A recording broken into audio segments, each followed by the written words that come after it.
Hello viewers, কেমন আছো তোমরা? আশা করি খুব ভালো আছো। আমিও খুব ভালো আছি। আজকে একটা নতুন রেসিপি নিয়ে চলে আসলাম, ঈদ স্পেশাল সিমাই। ঈদের দিন কিন্তু সিমাইটা মাস্ট, সবাই করে থাকে। তো ভাবলাম যে ঘরে থাকা কিছু উপকরণ দিয়ে আজকে সিমাইটা তৈরি করছি। তো চলুন দেখে নিই আজকে সিমাইটা আমি কিভাবে তৈরি করছি।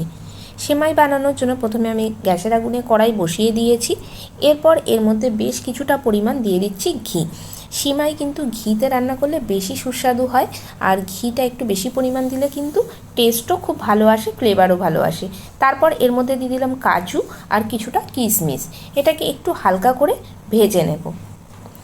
এরপর প্যাকেটের দোকান থেকে আনা প্যাকেটের সিমাইগুলি একটু ভাবে ভেঙে দিয়েছি। বেশ লম্বা লম্বা প্যাকেটগুলো থাকে, তাই দু টুকরো করে দিয়েছি।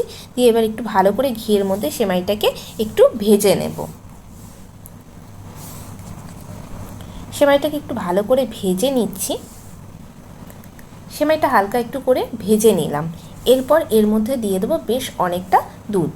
আর দুধটা কিন্তু আগের থেকে আমি ফুটিয়ে নিয়েছিলাম। দিয়ে এবার খুব ভালো করে নাড়াচাড়া করে নেব। ভালো করে নাড়াচাড়া করে নিচ্ছি। তোমরা দেখতেই পাচ্ছ ভালো করে নেড়ে নিলাম। আর একটু ফ্লেভার হওয়ার জন্য আমি দিয়ে দিলাম এলাচ, আর দিয়ে দিলাম একটা তেজপাতা। দিয়ে এবার খুব ভালো করে নাড়াচাড়া করে একটু ফুটিয়ে নেব।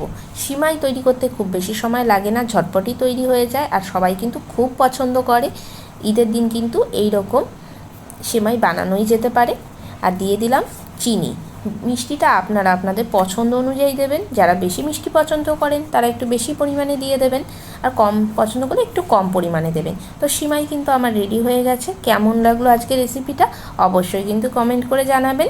যদি ভালো লাগে তাহলে বরাবরের মতো একটা লাইক দিয়ে দেবেন, কমেন্ট করবেন, প্রচুর প্রচুর শেয়ার করবেন। আর আমার চ্যানেলে নতুন বন্ধু হলে চ্যানেলটা সাবস্ক্রাইব করে নেওয়ার অনুরোধ রইল। ভালো থাকবেন, সুস্থ থাকবেন, টাটা।